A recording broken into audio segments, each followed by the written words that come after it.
Hello everyone. Today we will continue our chapter Indian Economy 1950 to 1990. Yesterday we have discussed India has adopted mixed economy. After adopting the mixed economic system, the next important step for the government was to revive the poor, backward and stagnant economy inherited from the British rule. For the development of the Indian economy, it was necessary for the government to plan for the economy, known as economic planning. Planning Commission was set up in India in 1950 to formulate plans in India.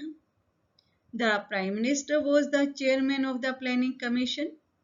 In 1915, Niti Aayog was set up to replace Planning Commission. According to the Planning Commission, economic planning refers to the utilization of country's resources into different development activities in accordance with national priorities. What is a plan? Plan is a document showing detailed scheme, program and strategy worked out in advance for fulfilling an objective.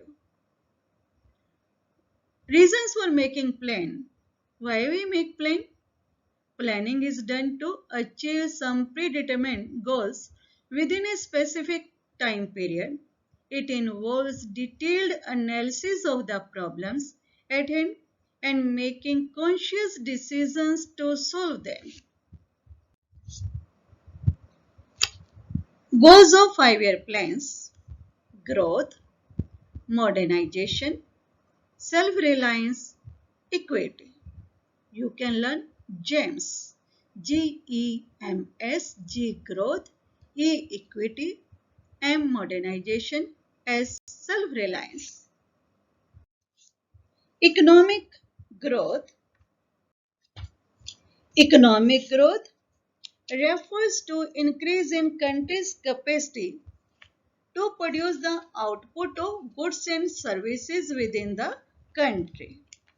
Growth implies either a large stock of productive capital or a larger size of supporting services like transport and banking, or an increase in the efficiency of productive capital and services. GDP is a good indicator of economic growth. What is GDP? You have done the definition of GDP. GDP refers to the market value of all final goods and services produced in the country in an accounting year. Increase in GDP or availability of goods and services enables people to enjoy a more rich and varied life. In economic planning, importance is given to the development of agriculture, industry and service sector. This will help in increasing the GDP. More goods and services will be available to the people. Modernization. Number 1, adoption of new technology. It refers to adoption of modern technology. New methods of production should be adopted in primary, secondary and tertiary sectors. This helps to increase productivity. Plans give importance to the development of science and technology. Number 2, change in social outlook. Education must spread among the people. Condition of women should improve. Social evil should be abolished. Now we will discuss self-reliance. Make in India. Atmanirbhar Bharat. Self-reliance means dependence on domestically produced goods. What is the need of self-reliance? Number 1, to reduce foreign dependence. Dependence on other countries for food and other essential commodities may harm our freedom to take independent decisions on world affairs. Efforts to achieve self-reliance will help in the growth of home industries. Self-reliance will generate employment opportunities and reduce the problems of unemployment and poverty. Number two, to avoid foreign interference, it was feared that dependence on imported food supplies, foreign technology, and foreign capital may increase foreign interference in the policies of our country.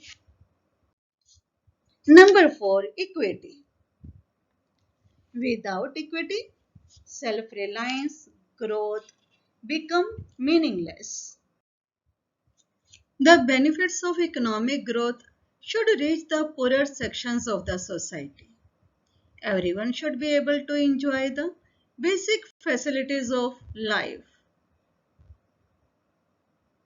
education, health, food, shelter, cloth, everything.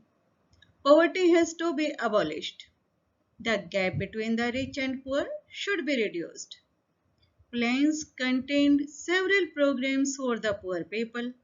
Growth with equity is an important planning objective. We have discussed these four goals: growth, modernization, self-reliance, and equity. Thank you.